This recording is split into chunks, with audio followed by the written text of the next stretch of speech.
welcome to my channel. If you like my channel, please subscribe and hit like button. So आज मैं आप लोगों को कुछ ऐसी इन्फॉर्मेशन दूंगा जो नॉर्मली जो नॉन टेक्निकल लोग हैं लेकिन जो बिजनेस रन कर रहे हैं और उनको अपनी ऑनलाइन प्रेजेंस बढ़ानी है, उन लोगों के लिए बहुत हेल्पफुल वीडियो है। फॉर एग्जांपल, आप किसी शॉप के ओनर हैं, कोई छोटा सा बिजनेस चला रहे हैं या बड़ा बिजनेस चला रहे हैं, जो भी है, लेकिन आपको डोमेन्स का, वेबसाइट्स का, इन चीज़ों के बारे में कुछ भी नहीं पता, और लेकिन आपको अपनी कंपनी के लिए वेबसाइट बनवानी है, आपको नहीं पता कि कैसे। दूसरा, आप किसी को अप्रोच करेंगे, कोई आपकी वेबसाइट बनाएगा, लेकिन आपको नहीं पता बैकएंड में क्या हो रहा है, तो कल को आपके साथ कुछ ऊपर नीचे हो गया तो थोड़ा सा आप लोगों को प्रॉब्लम हो सकता है। तो अभी मैं जो वीडियो में एक्सप्लेन करूँगा वो उससे कंट्रोल आपके हाथ में रहेगा, आपको पता रहेगा कि एक्चुअली में ऑनलाइन आपके साथ क्या हो रहा है और आप अपनी कंपनी को कैसे रिप्रेजेंट कर सकते हैं। तो सबसे पहले जब आप कोई भी बिजनेस स्टार्ट करते हैं, सबसे पहले आपको क्या करना पड़ता है, जिस भी कंट्री में हो उस कंट्री के रूल्स के अकॉर्डिंग आपको अपनी कंपनी का रजिस्ट्रेशन करना पड़ता है। जो रजिस्ट्रेशन करना पड़ता है वो आपका बिल्कुल फर्स्ट स्टेप है बिजनेस स्टार्ट करने का। सेम वे में जब आप ऑनलाइन अपनी प्रेजेंस बढ़ाना चाहते हैं तो सबसे पहले आपको एक डोमेन रजिस्टर करनी पड़ेगी। डोमेन आप समझ लो कि आपकी कंपनी का नाम का रजिस्ट्रेशन है। जैसे आप किसी भी स्टेट में काम करते हैं तो उधर आपको उधर के जो स्टेट डिपार्टमेंट है, जो कंपनीज ओपन करता है, उधर जाके आपको रजिस्ट्रेशन कराना पड़ता है। सेम वे में ऑनलाइन में बहुत सारी कंपनियां हैं जो डोमेन प्रोवाइड करती हैं। डोमेन आप अपनी कंपनी का नाम समझ लीजिए, लेकिन ये काम करता है वर्ल्ड वाइड। तो फॉर एग्जांपल, आपकी कंपनी का नाम है XYZ।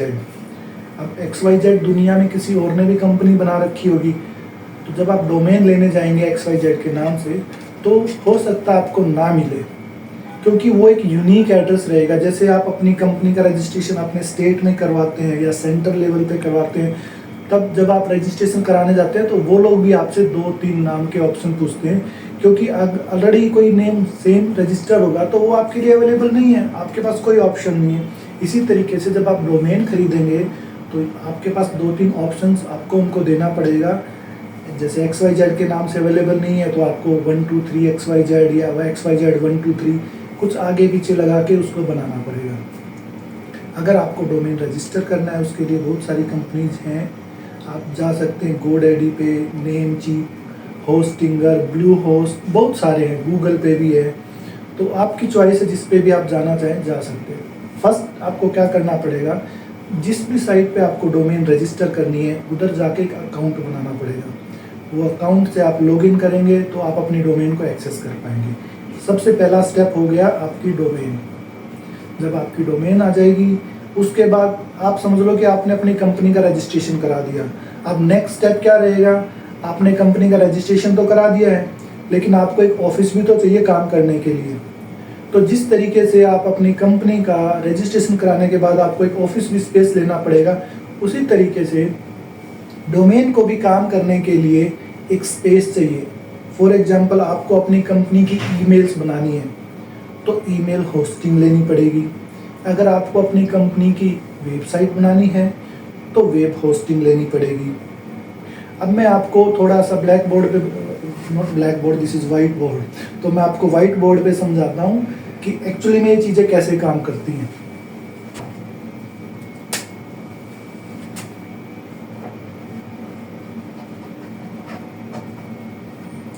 पहला हो गया डोमेन, फिर हो गया होस्टिंग। अब ये होस्टिंग भी काफ़ी टाइप की होती है, तो बेसिकली मैं आपको 2 ही चीज़ें के लिए बताऊंगा यहाँ पे, एक वेब होस्टिंग और दूसरा ईमेल होस्टिंग।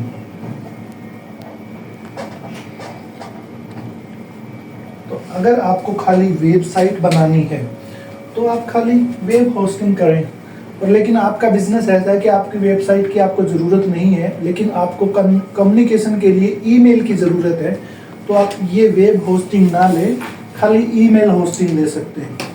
तो सबसे पहला स्टेप तो रहेगा आप अपनी डोमेन रजिस्टर करो। डोमेन रजिस्टर करने के लिए बहुत सारी कंपनीज हैं, मैं आपका एग्जांपल दे देता हूँ। GoDaddy,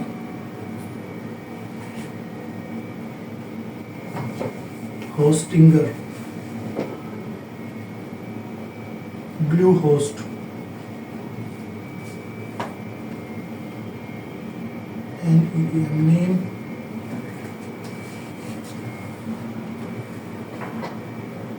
नेम, चीप, बहुत सारी है, जो आपको पसंद आए या जिससे आप फेमिलियर हो वो आप ले सकते हैं। गोडैडी पे ऑफर्स कभी कभी निकलती हैं, लेकिन ये सब है ना, इन पे अगर आपको होस्टिंग भी साथ में बाय करनी है तो काफ़ी ऑफर मिलती है। और कभी कभी तो ऐसा होता है आप इन पे अगर होस्टिंग बाय कर रहे हैं, डोमेन आपको फ्री में मिल जाती है। तो वो आप नेट पे सर्च करके जिस पे भी चाहें अपना अकाउंट बनाएं, उधर डोमेन परचेज कर लें, और जब आपको डोमेन मिल जाएगी मीन्स आपका एक रजिस्ट्रेशन हो गया है। उस डोमेन को आप किधर भी यूज़ कर सकते हैं। अगर आपकी बड़ी कंपनी है, वेबसाइट के अलावा आप उस पर जो भी चाहे वो भी बना सकते हैं। कोई ईमेल डेवलप करानी है, कोई एप्लीकेशन डेवलप करानी है, आप वो भी कर सकते हैं। मीन्स आप ये समझ लीजिए कि आपने एक कंपनी का रजिस्ट्रेशन कर लिया है। अब जो बिजनेस आपको करना है वो डिपेंड करता है आपके टैलेंट पे। उसी तरीके से जब आप ऑनलाइन आपकी एक डोमेन आ गई, उस डोमेन का यूज़ कैसे करना है वो कम्प्लीटली आपके बिजनेस के नेचर पे डिपेंड करता है। अब देखिए, डोमेन रजिस्ट्रेशन क्यों इम्पोर्टेंट है और मैं क्यों चाहता हूं कि आप लोग जो भी बिजनेस करते हैं एटलीस्ट इस डोमेन की एक्सेस आप सिर्फ अपने पास रखें। और ये वीडियो बनाने का मोटिव भी यही है। अगर आपको सारा काम दूसरों से ही कराना है तो फिर इस वीडियो का कोई पर्पज़ नहीं है। मैं आप लोगों के लिए वीडियो बना रहा हूँ इसलिए ताकि एटलीस्ट डोमेन का रजिस्ट्रेशन, इसकी इम्पोर्टेंस आप समझें। सेम जब आप कंपनी का रजिस्ट्रेशन कराते हैं तो ऐसा तो नहीं है ना कि अपनी कंपनी के सारे डॉक्यूमेंट्स आप किसी को भी ऐसे दे देंगे। ओके, ये आपके लिए कॉन्फिडेंशियल है, आपका पूरा बिजनेस इस पे डिपेंड करता है। सेम वे में जब आप ऑनलाइन कुछ भी काम करेंगे तो इस डोमेन पे आपकी पूरी डिपेंडेंसी है। अगर किसी आदमी के हाथ में लग गई और उसने इसका मिसयूज़ किया और आपको इसके बारे में नहीं पता तो आपका बिजनेस तो गया। अब इसको आप सिक्योर कैसे कर सकते हैं, और आप किसी डेवलपर को या जिस भी थर्ड पार्टी को इस पर काम करने के लिए देंगे तो कैसे आप अपने आप को प्रोटेक्ट कर पाएंगे, ये चीज़ मैं आपको बता रहा हूँ। सबसे पहले आपको इनमें से किसी पे भी जाके अपना एक अकाउंट बनाना है। जब आपने अपना अकाउंट बना लिया, उस अकाउंट को 2 फैक्टर ऑथेंटिकेशन से प्रोटेक्ट कर लेना है। 2 फैक्टर ऑथेंटिकेशन से फ़ायदा ये होगा कि बाई चांस आपने अपना यूज़र नेम पासवर्ड किसी को दे दिया, डेवलपर को या थर्ड पार्टी कंपनी को जो उस पर काम कर रही है, जब भी वो लॉगिन करेंगे आपके पास ऑथेंटिकेशन आएगा, आपको पता रहेगा आपकी बैकएंड में आपकी डोमेन के साथ क्या हो रहा है। जब आप साइन इन कर लेंगे, आपने डोमेन भी परचेज कर लिया, उसके बाद आपको डिसाइड करना है आपको वेब होस्टिंग करानी है या आपको ईमेल होस्टिंग करानी है। ईमेल में भी 2 तरीके की होस्टिंग आपको मिलेगी। एक होती है cPanel पे और एक होती है प्रोफेशनल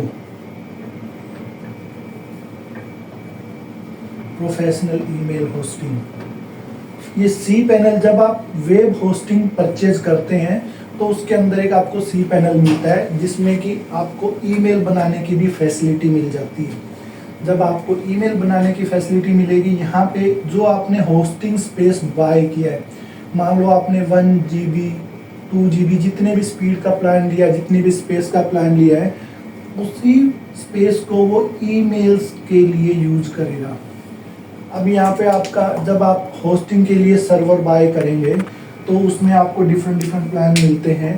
तो आपने मान लो जो भी एक बेसिक प्लान लिया, एडवांस प्लान लिया आपकी नीड के हिसाब से, उसी प्लान का कुछ हिस्सा वो ईमेल्स के लिए यूज़ करेगा। तो अगर आपकी ईमेल्स ज़्यादा हैं तो मैं बोलूँगा आप cPanel पे ना जाएं, क्योंकि cPanel भी अल्टीमेटली रिसोर्स शेयरिंग करेगा ईमेल पे वेब होस्टिंग के लिए और वो आपके पूरे सिस्टम को स्लो डाउन कर देगा। लेकिन अगर आपकी 1 या 2 ईमेल्स हैं तो आप ज़्यादा ईमेल्स आप नहीं सेंड रिसीव करते हैं तो इसी cPanel में आप बना के अपना काम चला सकते हैं, क्योंकि एक ही खर्चे में आपको दोनों बेनिफिट्स मिल जाएंगे। लेकिन अगर आपका ईमेल पे डिपेंडेंसी ज़्यादा है तो फिर आप प्रोफेशनल ईमेल्स पे जाएं। प्रोफेशनल ईमेल्स में क्या होता है, हर यूज़र का अलग से चार्ज किया जाता है, क्योंकि जो प्रोफेशनल ईमेल्स इनके डेडिकेटेड सर्वर्स होते हैं जिनका सिर्फ काम यही होता है कि ईमेल्स को कैसे मैनेज किया जाए। वो वेब होस्टिंग की दोनों चीज़ों में अलग अलग शेयरिंग करेगा। अगर आप ईमेल प्रोफेशनल ईमेल बना रहे हैं तो उसमें आपको खाली ईमेल्स की फैसिलिटी मिलेगी, आप उसमें होस्टिंग के फीचर्स नहीं यूज कर सकते। इसलिए कंपनियां प्रोफेशनल ईमेल का अलग से चार्ज करते हैं, और उसमें कोई आपको 5 GB स्टोरेज देगा ईमेल के लिए, कोई 10 GB देगा, कोई ज़्यादा भी देगा, तो वो आपके प्लान पे डिपेंड करता है। यहाँ जब आप वेब होस्टिंग बाय करते हैं, कोई आपको 10 GB का स्पेस दे रहा है, कोई 20 GB का स्पेस दे रहा है। अब आप समझिए कोई यहाँ पे आपको 20 GB का स्पेस दे रहा है और आपने उसमें 5 ईमेल्स बना ली, आपके पास कितना 20 GB का स्पेस है होस्टिंग का। समझ जाओगे मेरी इंग्लिश? वैसे तो मैं बोल रहा हूँ तो आपको पता चल जाएगा ये मैंने क्या लिखा है, होस्टिंग, फिर भी अच्छे से लिख देता हूँ।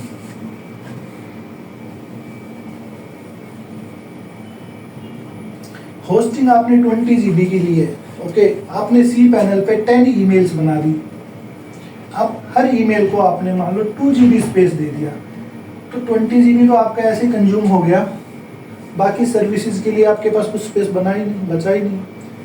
सी पैनल कहता है आप कितना भी स्पेस दे दो। जब आप ईमेल बनाते हैं तो कभी कभी वो अनलिमिटेड स्पेस बताता है, लेकिन एक्चुअल में अनलिमिटेड नहीं होता है, क्योंकि जो आपने प्लान बाय किया उसमें तो सिर्फ 20 GB अवेलेबल है। फिर आप कैसे कर पाएंगे? इसलिए मैंने आपको बोला अगर आपके पास ज़्यादा ईमेल्स हैं, सी पैनल में ना जाएं, प्रोफेशनल पे जाएं। लेकिन 1-2 ईमेल है, आपका बजट भी आपको कम रखना है, ओके, आप होस्टिंग वाला यूज़ कर सकते हैं। लेकिन जब भी आप होस्टिंग, इस वेब होस्टिंग वाले को यहाँ पे करते हैं, उसमें ये चीज़ ध्यान रखें कि आप ईमेल को ज़्यादा स्टोरेज ना दें, ओके। ये तो आप जब काम स्टार्ट करेंगे, ये इतने काम है ना, आप अपने आप अपने पैनल पे मैनेज कर सकते हैं। आपको थर्ड पार्टी की सर्विसेज की ज़रूरत नहीं है। अकाउंट बनाना है पहले, फिर डोमेन बाय करनी है, होस्टिंग भी आप बाय कर सकते हैं। इतना सब करने के लिए आपको किसी कंपनी की ज़रूरत नहीं, बस आपको 5 मिनट एफर्ट्स लगेंगे, अपनी चीज़ें मैनेज कर लेंगे। सब कॉन्फिडेंशियलिटी, सिक्योरिटी सब आपके हाथ में है, किसी से कुछ शेयर करने का ज़रूरत नहीं है। लेकिन अब आपको वेबसाइट बनवानी है, आप वेब डेवलपर तो हो नहीं, उस केस में आप क्या करोगे? तो उस केस में आपका वेब डेवलपर को ये भी कह सकते हो कि ओके, होस्टिंग वो आपके लिए बाय कर देगा, नहीं तो आप वेब होस्टिंग अलग से किसी दूसरी साइट पे बाय कर लो और उसको खाली वेब होस्टिंग की एक्सेस दो। मैं इसको बताता हूँ थोड़ा सा अभी होस्टिंग। अगर आप ज़्यादा टेक्निकल हो तो अपनी डोमेन और अपनी होस्टिंग दोनों डिफरेंट सर्वर्स पे रखो। फ़ायदा ये रहेगा, जब आपको थर्ड पार्टी से काम कराना है तो आपको उनको खाली होस्टिंग की एक्सेस दो। होस्टिंग में बाई चांस कुछ भी हो जाता है, आप दोबारा किसी कंपनी को हायर कर सकते हो, थोड़ा आपका पैसा लगेगा, बट आपकी डोमेन सिक्योर है, आपके पास है, वो कुछ भी आपका गलत फ़ायदा नहीं उठा सकता डोमेन का, ओके। अब ये दोनों चीज़ें, अगर आपके 2 अकाउंट है, एक अकाउंट पे डोमेन है और दूसरे पे होस्टिंग है, तो आपको कैसे इन चीज़ों को मैनेज करना है वो अभी मैं आपको इधर बता रहा हूँ। ये देखिए आपकी होस्टिंग है, इधर ये आपकी डोमेन है। डोमेन मान लो आपने ले ली है GoDaddy पे, होस्टिंग आपने ले ली है होस्टिंगर पे। देखो भाई, मैं ये जो नाम यूज़ कर रहा हूँ ये बड़े कॉमन है, बहुत सारे और सबके डिफरेंट प्लान्स हैं, तो ज़रूरी नहीं है आपको GoDaddy पे ही जाना है, होस्टिंगर पे ही जाना है, क्योंकि ना तो GoDaddy मुझे पैसे दे रहा, ना होस्टिंगर। मैं सिर्फ रेफरेंस के लिए इनका नाम ले रहा हूँ, बाकी आपको जो अच्छा लगे कंपेयर करो, ये डिपेंड करता है। कभी कोई ऑफ़र निकाल देता, कभी कोई ऑफ़र, तो जो अच्छी ऑफ़र लगे आप चेक कर सकते हो और उनसे आप बाय कर लो। बस मेन मोटिव ये है कि डोमेन और होस्टिंग आप सेपरेट रखो, ओके। जब आपकी डोमेन अलग है, डोमेन की एक्सेस आपको किसी को देने की ज़रूरत नहीं है, आप अपने पास रखें। थर्ड पार्टी को सिर्फ होस्टिंग की एक्सेस दें। अगर थर्ड पार्टी पे आप बिलीव नहीं करते हैं, और करना भी नहीं चाहिए, क्योंकि आपका बिजनेस है, आपके हाथ में रहेगा, बेटर है। उनको सिर्फ होस्टिंग की एक्सेस दो। जब आप उनको होस्टिंग की एक्सेस देंगे, आपको ईमेल बनवाना है, जो भी बनवाना वो यहाँ पे आपको बना के दे देगा।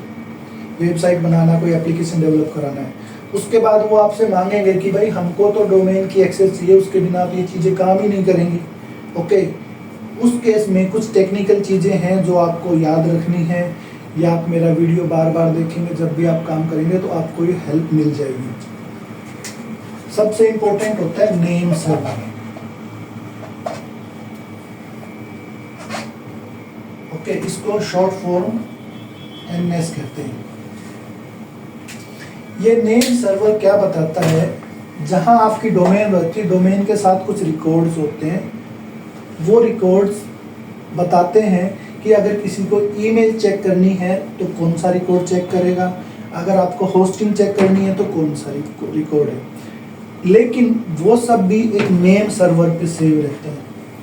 तो अगर आपको चाहिए कि खाली डोमेन की एक्सेस अपने पास रखें और बाकी सब चीज़ कोई थर्ड पार्टी मैनेज करे, तो आपको सिर्फ ये करना है, डोमेन वाले अकाउंट में जाना है। और ये जो नेम सर्वर है ना, ये जो डोमेन प्रोवाइडर है, होस्टिंग प्रोवाइडर है, सबके अपने अपने अलग अलग नेम सर्वर होते हैं।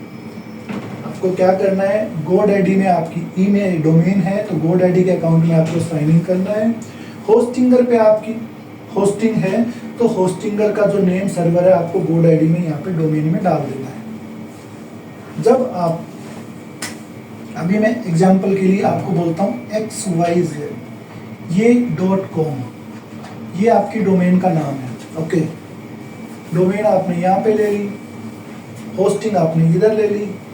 अब ये दोनों कम्युनिकेट कैसे करेंगी, उसके लिए आपको यहाँ इस अकाउंट में एक नेम सर्वर होता है। नेम सर्वर, इसके भी नेम सर्वर मिलेंगे। तो इस रिकॉर्ड में इसके नेम सर्वर्स आपको ऐड कर देने हैं। यहाँ बाय डिफॉल्ट GoDaddy का नेम सर्वर मिलेगा, आपको इसको कट कर देना है। ये जो रिकॉर्ड है होस्टिंग के नेम सर्वर के, आपको यहाँ पे डाल देना है। अब इससे होगा क्या, ये नेम सर्वर है, यही आपके पूरे रिकॉर्ड्स को मैनेज करता है। जब आपने नेम सर्वर यहाँ इस साइट का डाल दिया, कंट्रोल इसका चला जाएगा इसके पास। अब ये जो थर्ड पार्टी आपका काम कर रही है, उसको पूरी एक्सेस मिल गई आपके रिकॉर्ड्स की, इस डोमेन के रिकॉर्ड्स के। ये डोमेन के जितने भी रिकॉर्ड, इनको कहते हैं DNS रिकॉर्ड्स।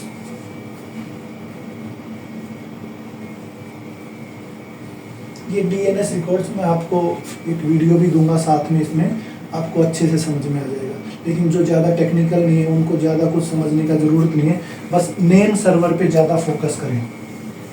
जब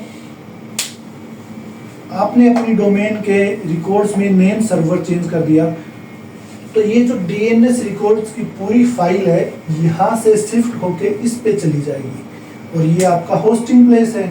जब होस्टिंग प्लेस वाले को ये DNS की फाइल मिल गई, तो उसको जो भी काम करना है वो यहाँ पे इस फाइल में चेंज करेगा और अपना काम कर लेगा।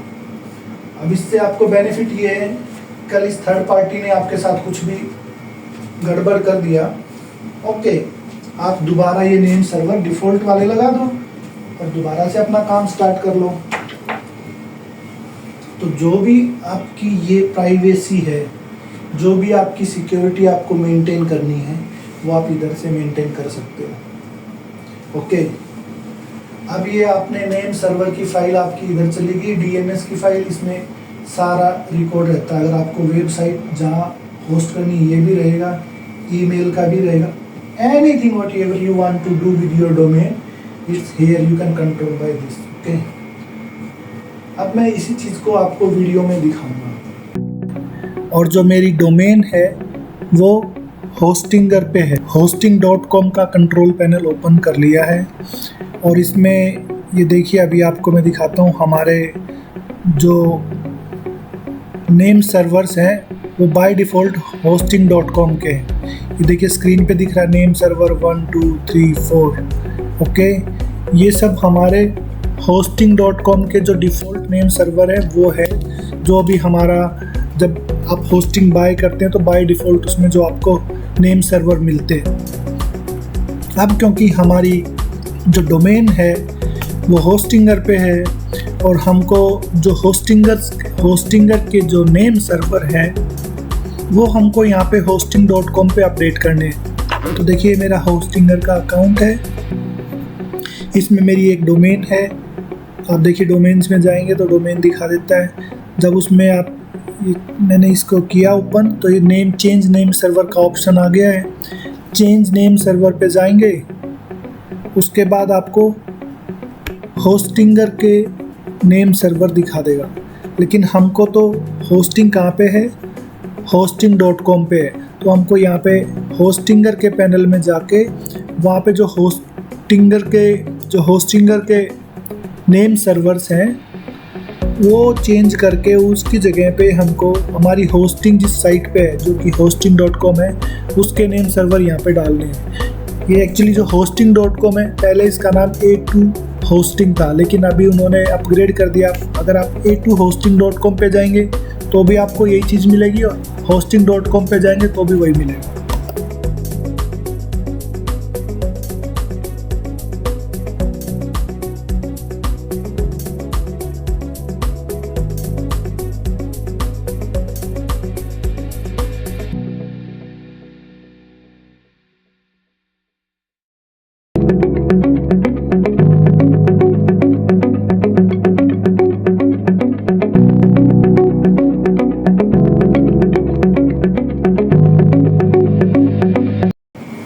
देखिए क्या होता है, बिजनेसमैन उसको अपने ऑफलाइन बिजनेस का सारा पता होता है, आई मीन फिजिकल वर्ल्ड का सारा पता होता है, लेकिन ऑनलाइन बिजनेस का या ऑनलाइन सिस्टम का उसको नहीं पता।